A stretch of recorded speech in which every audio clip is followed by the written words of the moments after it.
지금 이 순간 전 세계 기름의 5분의 1이 폭 48km짜리 해협 하나에 갇혀 있습니다. 브렌트유는 전쟁 이전보다 54% 올랐고 유럽 가스 가격은 85%나 뛰었습니다. 그런데 오늘 제가 드리는 이 메시지는 단순히 그 기름값이 올랐다가 아닙니다. 트럼프 대통령과 이란이 내일 당장 종전에 합의한다 해도 에너지 시장이 정상을 되찾기까지는 최소 4개월이 더 필요합니다. 오늘 영상에서는 그 이유를 물리적 현실을 단계별로 짚어드리겠습니다. 본격적인 내용에 들어가기 앞서 전에 핵심 수치 그 네 가지를 먼저 말씀드리겠습니다. 이번 봉쇄로 글로벌 원유 공급의 20%가 차단됐습니다. 전쟁이 내일 끝나도 정상화까지 최소 4개월이 걸립니다. 댈러스 연방준비은행 모델에 따르면 이 충격은 글로벌 GDP 성장률을 분기 기준 연율로 2.9%포인트 떨어뜨립니다. 봉쇄가 3분기까지 지속이 되면 WTI 유가가 배럴당 132달러까지 오를 수 있습니다. 그리고 핵심 메시지입니다. 시장은 5월 정상화를 기대하고 있지만 물리적인 단계를 고려를 하면 이는 지나치게 낙관적인 시각입니다. 먼저 구조적 취약성에 대해서 말씀드리겠습니다. 전 세계 원유 수출의 약 20%, LNG의 약 20%가 이 해협 하나를 통과합니다. 폭은 48km지만 실제 유조선이 다닐 수 있는 구간은 각 방향 3km에 불과합니다. 하루 유조선 약 20척이 이 좁은 구간을 지나는데 여기가 막히면 대안이 없습니다. 봉쇄가 일어나면 연쇄 반응이 일어납니다. 수출이 막히면 걸프 산유국들은 원유를 저장할 곳이 없어집니다. 저장 용량이 꽉 차면 유정을 강제로 멈춰야 합니다. 이라크와 쿠웨이트는 이미 그 3월 초부터 감산에 들어갔습니다. 전쟁이 유정을 직접 파괴하지 않아도 됩니다. 봉쇄만으로 충분합니다. 대체 경로도 이미 막혀 있습니다. 사우디의 동서 파이프라인은 이란과 후티 미사일 사정권 안에 있고 아랍에미레이트도 이미 이란의 공격을 받았습니다. 수에즈 운하 우회는 선박 크기 제한과 후티 위협으로 사실상 비현실적입니다. 이 연쇄 메커니즘을 5단계로 정리하면 이렇습니다. 1단계 호르무즈 봉쇄, 수출 경로가 전면 차단됩니다. 2단계 수출 걸프 산유국들의 저장 용량이 초과됩니다. 3단계 유정 강제 감산이 이루어집니다. 4단계 글로벌 공급의 20% 하루 약 1000만 배럴이 자동으로 증발됩니다. 5단계 유가가 급등합니다. 이 5단계는 자동으로 연결됩니다. 총성이 울린 날부터 이미 시작된 연쇄 반응입니다. 이번 충격이 역사적으로 얼마나 큰지 비교해 보겠습니다.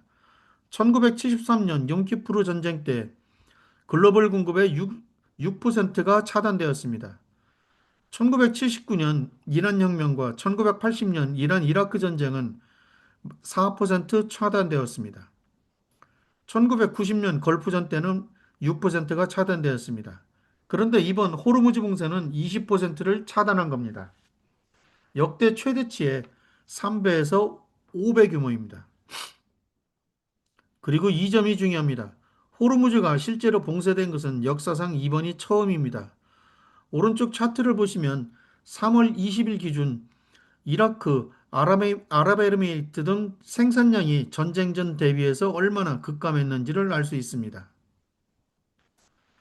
댈러스 연방준비은행이 이번 봉쇄의 경제적 영향을 모델로 분석했습니다. 3월 20일에 발표한 자료입니다. 위쪽 차트를 보시면 시간이 갈수록 곡선이 내려가고 있습니다. 쉽게 말씀드리면 언제까지 봉쇄가 계속될 거라는 질문에 대해 당연히 시간이 지날수록 해협이 열릴 가능성이 조금씩 높아진다는 뜻입니다. 6개월에서 1년이 지나도록 계속 막혀 있을 가능성은 낮다는 겁니다. 문제는 그 시기가 언제이냐입니다.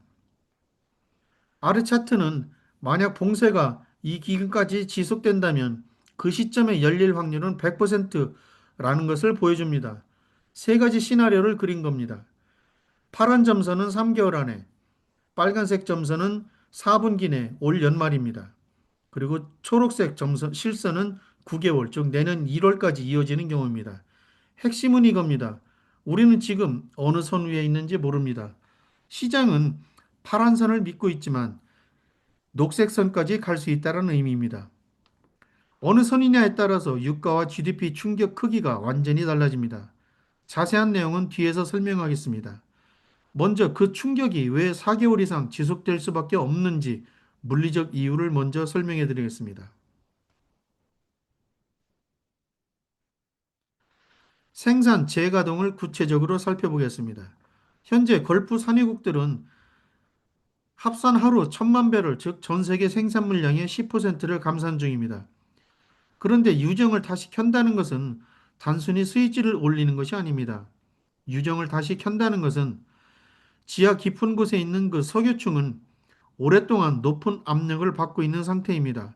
마치 흔들어 놓은 탄산음료병과 같습니다.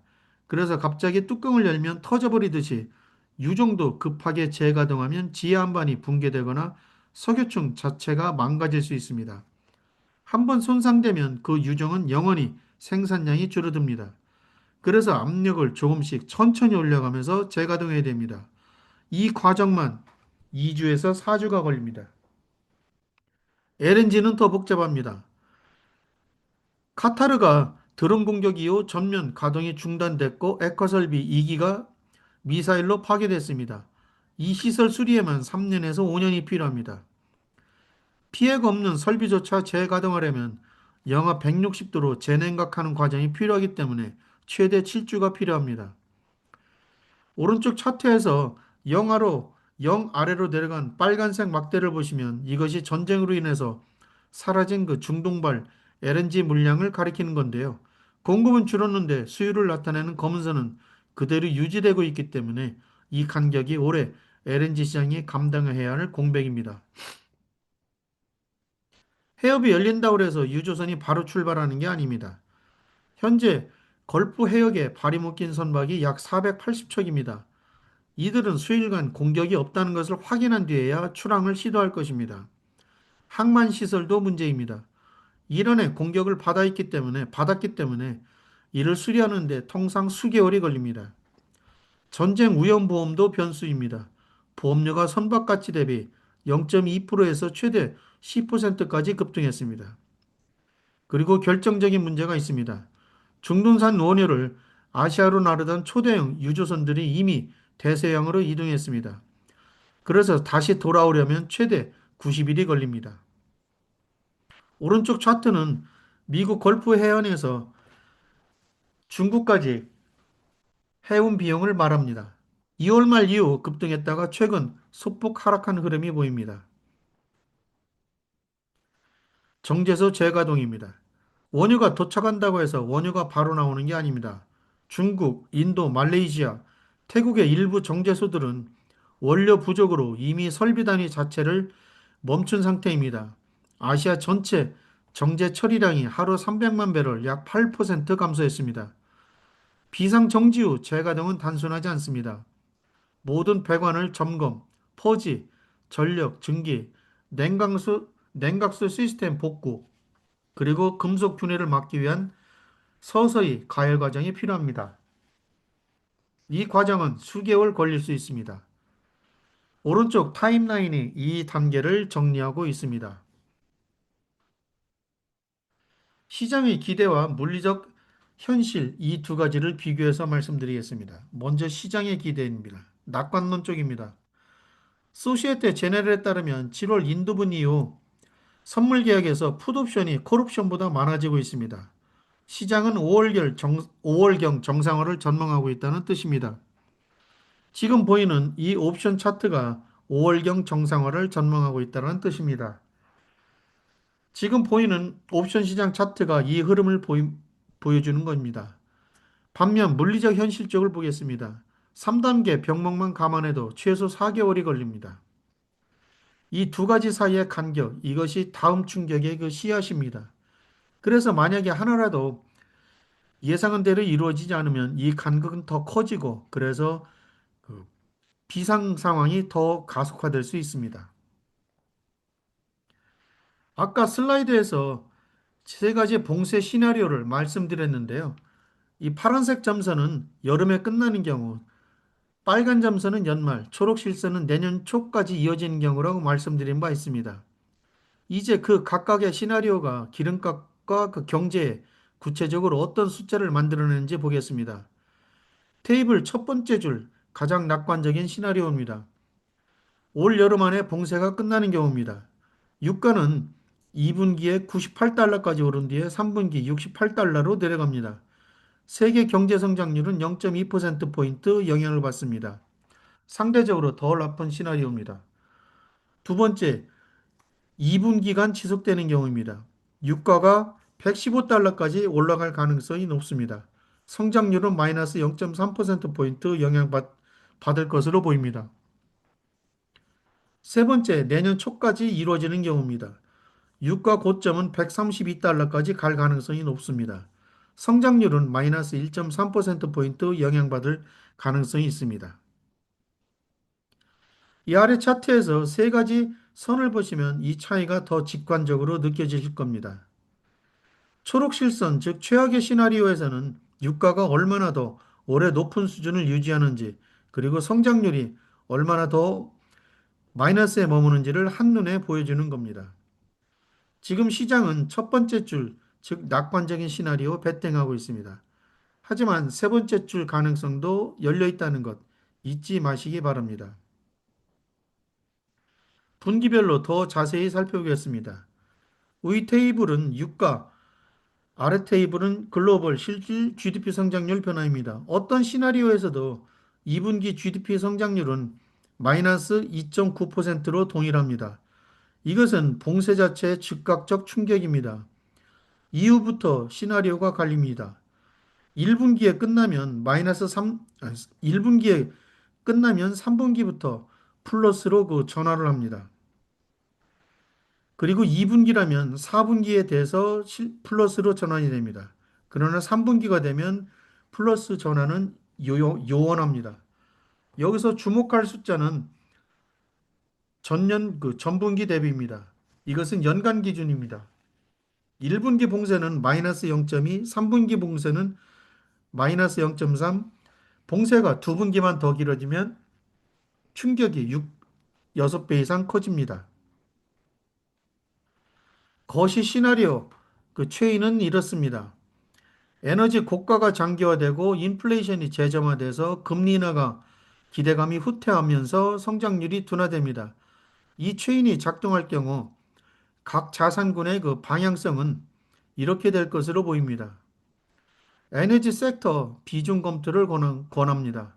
공급 차질이 길어질수록 에너지 기업 수익성이 개선됩니다. 원자재와 인플레이션 해지 자산은 비중 유지 또는 그 확대 방향입니다. 브렌트와 가스 가격이 당분간 높게 유지될 환경이기 때문입니다. 장기 채권은 비중 축소를 검토해야 합니다. 인플레이션이 재점화되면 금리 하락 기대가 후퇴되기 때문입니다. 현금성 자산은 이 변동수 구간에서 비중 확대를 고려할 수 있습니다. 마지막 그 하단에 체크 지표들도 관심을 가지고 보셔야 됩니다. 마지막입니다. 총성은 멈출 수 있어도 파이프라인과 유조선과 정제선은 우리 마음대로 멈추지 않는다. 이것이 오늘 전해드릴 핵심 메시지입니다. 첫 번째, 호르무즈 봉쇄는 역사상 최대 규모이고 마이너스 20%의 지정학적 에너지 충격입니다. 둘째, 생산, 수송, 정제 3단계 물리적 병목으로 인해서 최선의 시나리오에서도 회복되는데 최소 4개월이 필요합니다. 시장이 5월 정상화가 되는 물리적 현실을 반영한 과소평가된 것입니다. 네 번째, 에너지 시장은 북반구의 겨울이 깊어질 때까지 이 전쟁의 후유증을 안고 갈 것입니다. 따라서 이와 같은 결론을 염두에 두고 제가 여기서 말씀드린 포트폴리오 관점에서 네 가지 자산에 대한 투자 관점을 한번 고민해 보시기 바랍니다. 오늘 영상이 도움이 되셨다면 좋아요, 구독 버튼 부탁드립니다. 감사합니다.